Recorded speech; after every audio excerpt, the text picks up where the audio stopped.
Be May. 32F.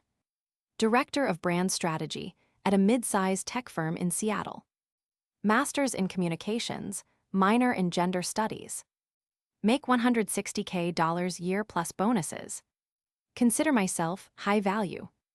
Attractive, fit yoga 3x a week, articulate, socially conscious. The type of woman who intimidates weak men. And I love it. Be husband, David. 34M. Systems Administrator. Makes $90K year. The definition of average.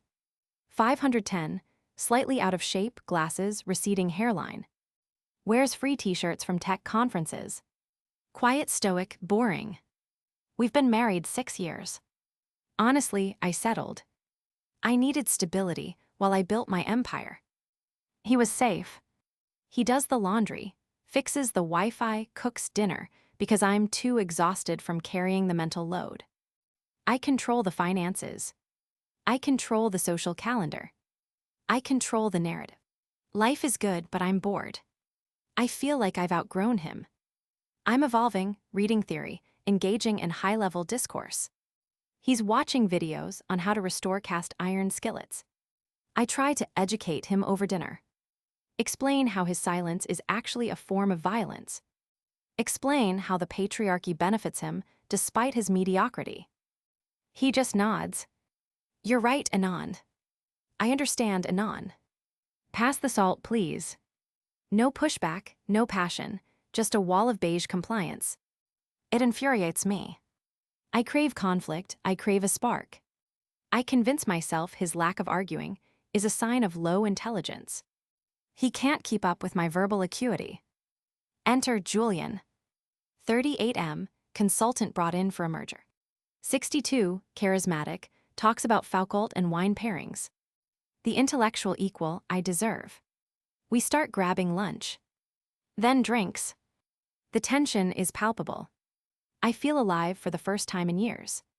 I look at David when I get home and feel nothing but resentment. He's sitting on the couch, laptop open, coding something. He looks up, smiles. Dinner is in the oven, chicken and roasted veg. I roll my eyes. I'm not hungry, I had a late lunch. I go to the bedroom and scroll Instagram. Like posts about knowing your worth and outgrowing spaces that don't serve you. The bubble hardens. I start complaining about David to the girls, the coven. He just doesn't challenge me. I feel like I'm mothering him. I haven't done a chore in 3 years. He's emotionally unavailable.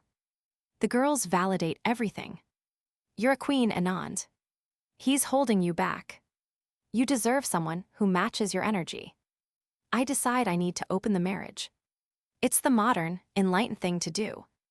Monogamy is an archaic construct anyway, rooted in property ownership. I practice my speech. I will frame it as ethical non-monogamy. I will use words like autonomy, needs, and fluidity. If he says no, he's controlling and insecure. If he says yes, I get to fuck Julian and keep my safe harbor. The conversation. Friday night. I pour wine, I sit him down. I explain that I have too much love to give to just one person.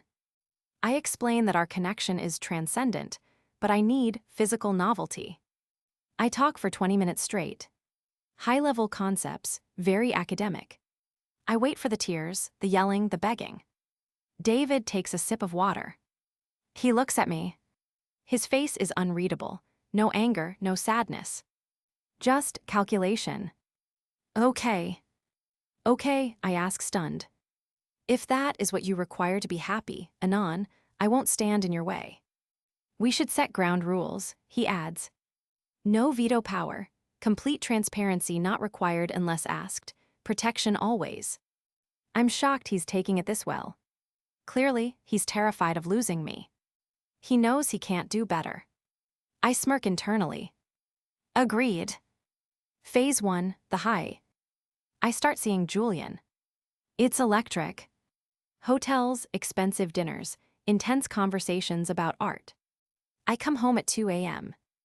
David is asleep. Or he's in his office, typing. He never asks where I was. He never checks my phone. He washes my clothes, including the underwear I wore for Julian. I feel like a god. I have the best of both worlds. I tell the coven how evolved my marriage is.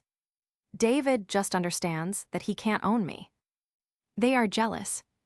I am the protagonist of reality. 6 months later, the novelty with Julian is wearing off. He's narcissistic. He talks about himself constantly. He forgets my birthday. But I stick with it because I have to prove the point. Meanwhile, David is changing. Subtly, he joined a gym. Not a Planet Fitness, a boxing gym. He leaves the house at 5 a.m. He's lost 15 pounds. His jawline is coming back. He got a haircut, fade sharp. He bought new clothes, fitted shirts, dark denim. He looks good. I try to compliment him condescendingly. Finally taking care of yourself, huh? Good for you. He doesn't look up from his book. Health is Wealth, Anon. He's reading Meditations by Marcus Aurelius. A bit basic, isn't it? I sneer. It's practical, he says. The collision begins. I notice the dynamic shifting. He stops cooking every night. I'm meal prepping for myself. You can grab something. He stops fixing my tech issues instantly. I'm busy with a project, put in a ticket with Geek Squad. I get angry. I pay the majority of the bills in this house. The least you can do is help out. He looks at me calmly. We split the bills proportional to income, Anon. You insisted on that arrangement 4 years ago, remember? The equity agreement. Fuck, I did. Because I didn't want him spending my bonus money on his hobbies. Well, emotional labor is work too, I yell. I agree, he says. That's why I've stopped doing yours. He walks out of the room. I am shaking. How dare he? I go to Julian for comfort. Julian is busy. Julian is seeing someone else too. We're non-monogamous, remember, babe? Don't be clingy. I feel a pit in my stomach. But I push it down. I am strong, I am independent. The work crisis. My performance at work is slipping. I'm distracted by the domestic power struggle. I miss a deadline for a major campaign. My boss, a woman I used to admire, calls me into her office. You're not focused, Anon. The metrics are down. I try to explain that I'm going through transformative personal phase. She doesn't care. Fix it, or we have to have a hard conversation. I go home expecting David to comfort me. He's not there. It's 8 p.m. on a Tuesday. He's always home. I text him, where are you? No reply until 11 p.m. Out. He comes home smelling like cedar and expensive scotch. He doesn't look at me. He goes straight to the shower. I follow him to the bathroom door. Who were you with? He turns on the water. We have a no-ask policy, remember, your rule. He shuts the door in my face. I hear him humming. He's happy. Why is he happy? He's supposed to be miserable without my attention. The snooping. I break my own rules. I wait for him to sleep. I try to unlock his phone. Passcode changed. I try his laptop. Biometric lock. I check our bank accounts. I see nothing unusual. But then I notice something. The joint savings hasn't grown in 6 months. He's depositing his exact share of the bills into the checking. But his paycheck isn't hitting the joint account anymore. Where is his money going? I confront him the next morning. Financial infidelity is abuse, David. He's drinking black coffee, reading a tablet. We have separate finances, Anon. You demanded that when you got your director promotion, so I wouldn't leech off your success. I meant for spending money, not savings. I am saving, he says, just not in an account you can access. Why, I scream. Because I'm planning for the future. He says it with zero emotion. It chills me to the bone. What future? He checks his watch. I have to go, big day. He leaves without kissing me goodbye. The spiral. I cut things off with Julian. I need to secure my base. I try to love bomb David. I cook dinner, pasta overcooked. I wear lingerie. He comes home. He eats the pasta politely. Thank you. I try to initiate sex. He gently moves my hand away. I'm tired, Anon, long day. He turns over and goes to sleep instantly. I lie there staring at the ceiling. My mind races. Is he cheating? Is he gay? Is he planning to leave? No, he can't leave. I'm the prize. He's nothing without me. I look at his sleeping face. He looks peaceful. I haven't slept through the night in months. The discovery. 2 weeks later. I'm working from home. A letter arrives for David. It's from a law firm downtown. High-end corporate law. Confidential. I steam it open. I don't care anymore. It's not divorce papers. It's a patent filing. And an incorporation document. Apex Solutions LLC. Sole proprietor, David last name. And a bank statement for the LLC. Balance, $450,000. What? How?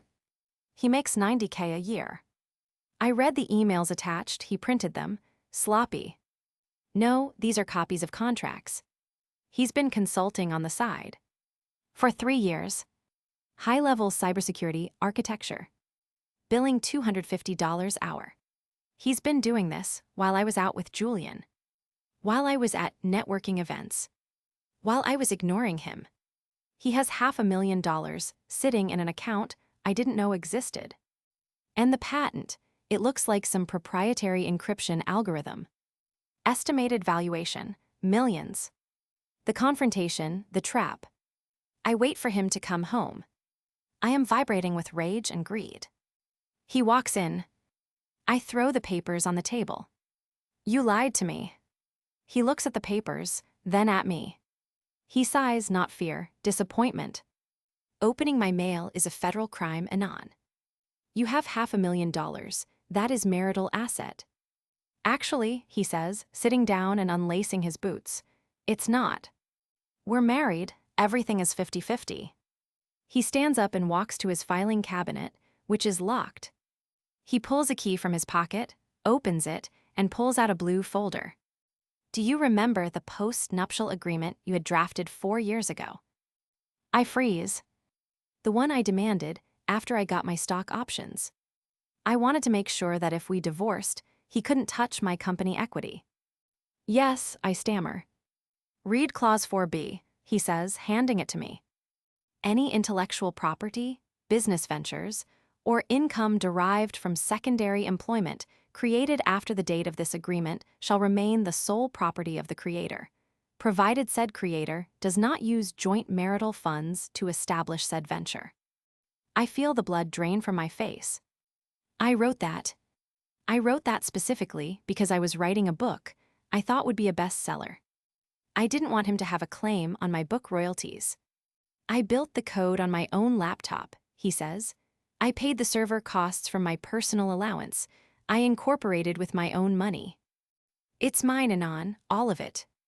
Legally, irrevocably, yours. But we're partners, I whimper. The smugness is gone. Are we? He asks. You told me I was an anchor. You told me I was average. You told me you needed to sleep with other men to feel alive. I was just exploring. It was a phase.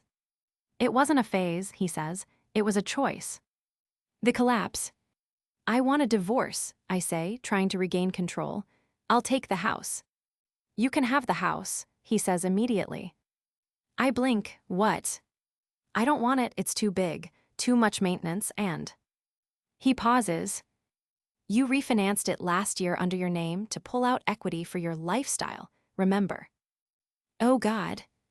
The mortgage is huge. The interest rate is variable. I'm removing my name from the deed as part of the settlement. You keep the asset, you keep the debt. But I can't afford the mortgage alone. You make $160K a year, Anon. You're a boss bitch. You'll figure it out. He walks to the bedroom and pulls out a suitcase. It's already packed. You planned this, I whisper. I prepared for it, he corrects. There is a difference. When, I ask, when did you stop loving me? He stops at the door. He looks at me, and for a second, I see the man I married. The softness. The night you told me my mother's funeral was emotionally draining for you and asked if you could skip it to go to a brunch. That was 3 years ago. Yes. I grieved you then, Anon. I've just been waiting for the vesting schedule on my patent to clear. You used me, I scream. You stayed with me for money. I stayed because I honored my vows until you made it impossible, he says. And yes, I wasn't going to let you destroy my future on your way out. The departure. He walks out the door. He doesn't look back. No dramatic speech. No tears. Just the click of the lock. I hear a car start. Not his old sedan. A deep rumble, a new truck. He drives away. The aftermath. I call the coven. They are outraged. He's a narcissist. Financial abuse. Get a shark lawyer. I get a lawyer, $500 hour. She looks at the postnup. She looks at the LLC docs. She looks at me with pity. This is ironclad, honey. You signed it, you notarized it. If we fight this, you will lose, and you will pay his legal fees. He's offering you a clean break, take it. The void. 1 year later. I am living in a studio apartment. The house was foreclosed, I couldn't sell it in time, market dipped. My credit is ruined. I was let go from my job, restructuring. Really, I had a breakdown in a board meeting and cried. Julian is married to a 24-year-old barista. I stalk David's LinkedIn sometimes. Apex Solutions acquired by major tech giant. David last name, VP of Security Architecture. Estimated net worth, $12 million. He's remarried. A teacher looks plain, nice smile. They have a baby on the way. I see a photo of them hiking. He looks fit, happy, strong. The unmovable object. I sit in my apartment. Box wine. Netflix. 400 unread emails. I have 3 cats now. I open my old journal. Read the entry from 7 years ago. He's so safe, I need more excitement. I look around my empty room. The silence is deafening. I got exactly what I wanted.